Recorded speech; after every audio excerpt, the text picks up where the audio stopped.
So hello and welcome to another update here at Revesby Estates Farm. So we are end of August. What have we been up to in August?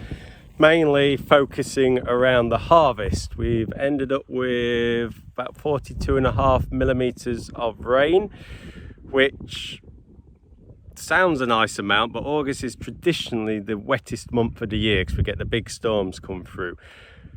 In August we've had sort of two rain events. We did end up with a 20 mil rain event in the middle, and then the rest of it has all fallen at the end, which has meant two things. One, it has meant we've been able to get on with the harvest, but the other one, it has held us up with establishing next year's crops. So we put the catch crops in and we put cover crops in. They are what we use rather than cultivations now, but without the moistures they've been struggling to get going. But now we've had the 40 mil of rain, that is just enough to get them going. We'll have a look in a minute at some of the oilseed rape behind me. But other than that, the harvest has been in all a good one. But with the extreme temperatures, it's meant we've been able to just get on and get harvest in a almost record time for us.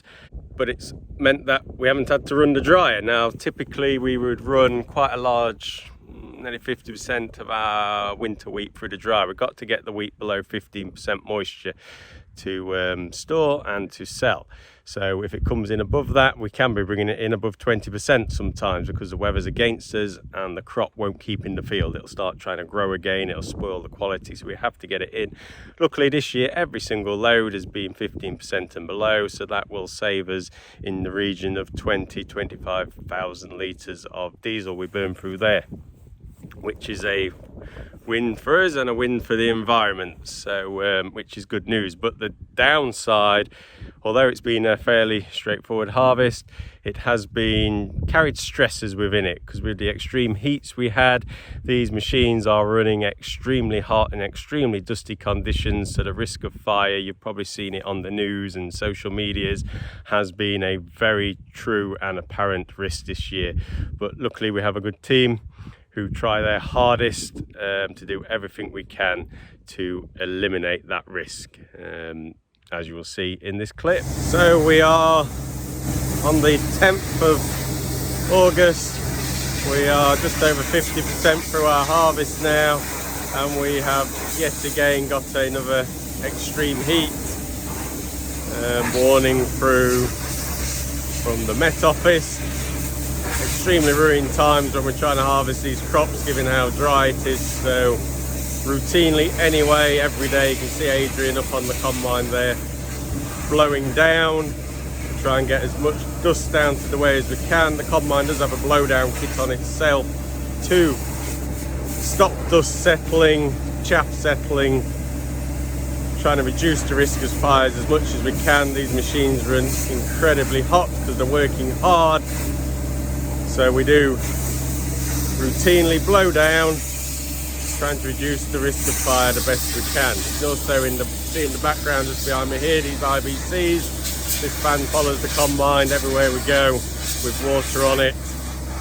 Just if we get any smouldering or anything, we can quickly try and extinguish it out of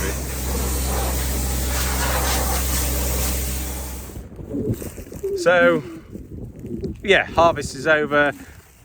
We're happy with how harvest has gone. Our winter wheat has performed around 0.8 of a tonne over our 5-year average, so very, very happy with that. Our spring crops, on the other hand, have been down, and this is all down to the weather effect. So we don't hardly cultivate any of our land with direct drill it in, and the winter crops certainly haven't suffered from that at all.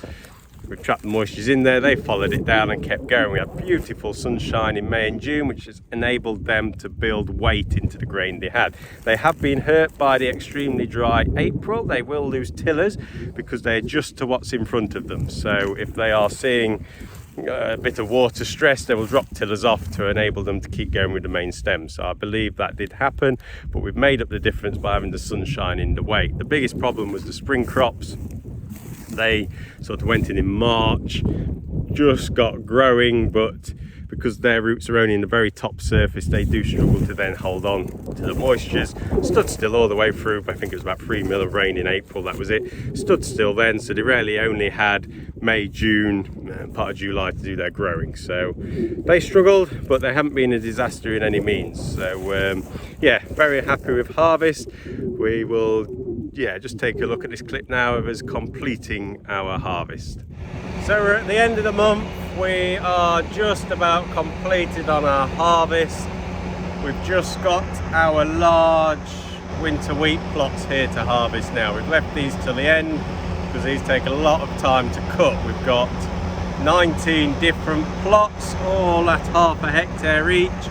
But running through each of those, we've got 4 different trials, 2 tram lines making up each trial. And we've got to cut each separate one individually, take a sample off it, we'll get them weighed so we can work out the yield. What we've been looking at this year, we've got a small plot in front which is untreated, so no fungicides on it, no growth regulators, and it's had 220 kilos of nitrogen. Then the rest of them running through there have had full fungicide on them, full growth regulators, but we've had one plot with 170 kilos of nitrogen, one plot with 220 kilos, and the other plot with 270 kilos.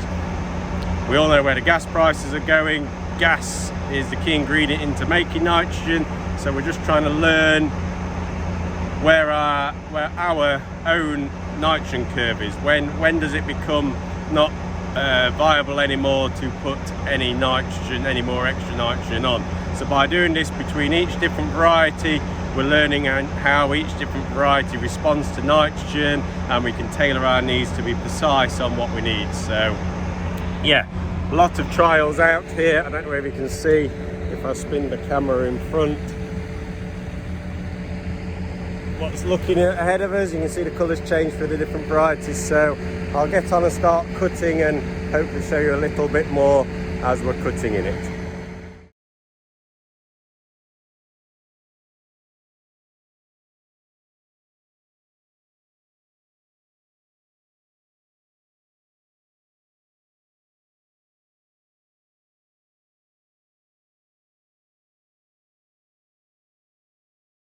So that is our harvest officially now finished. We've just harvested the plots, 76 individual little trial plots harvested in total.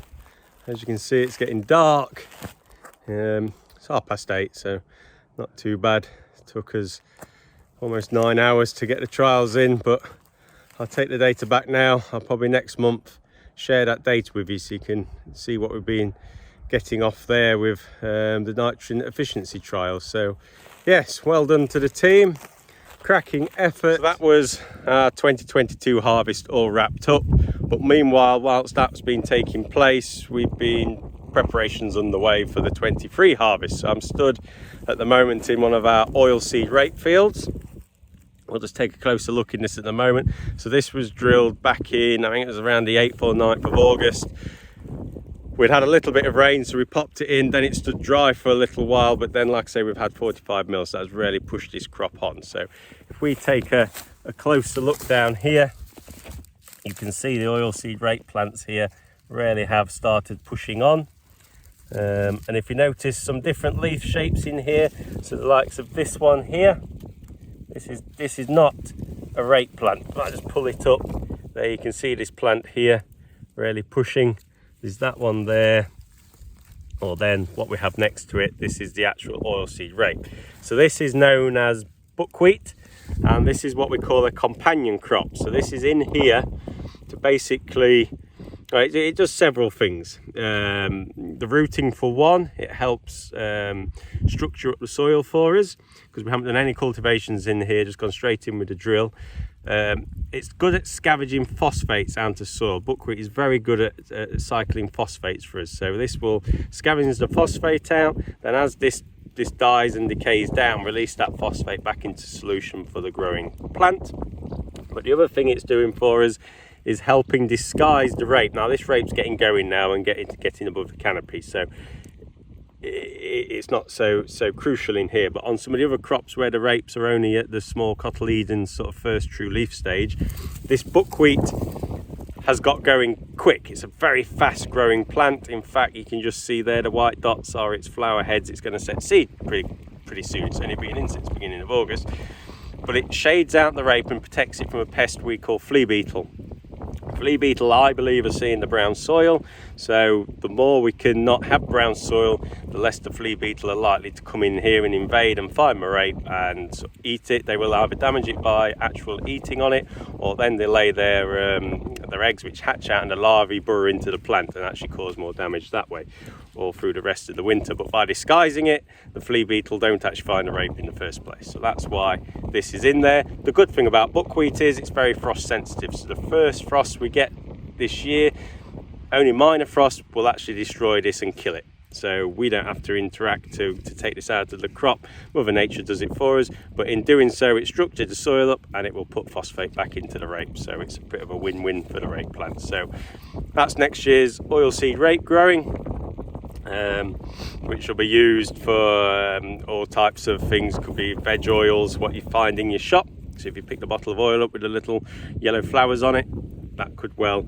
come from here, or it could go into other additives within the oil. But it's yeah, very important crop for us, very important break crop. We're struggling with a flea beetle, but hopefully, fingers crossed, at the moment this crop's getting well away from it. So yes, so that's in, our rape's in. We've got nearly 200 hectares of rape in the ground and all up and looking okay.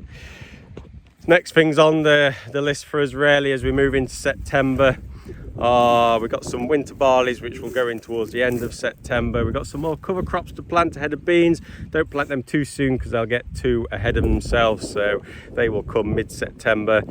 And then yeah, it's really preparing for the big winter wheat drilling campaign.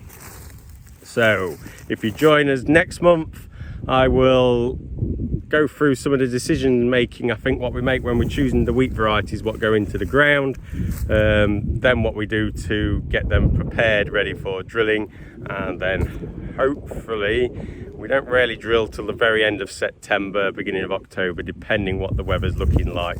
And we, fingers crossed, might also have a new drill on farm, which just helps push forward our direct drilling a little bit further. So yes, we look forward to seeing you again in September.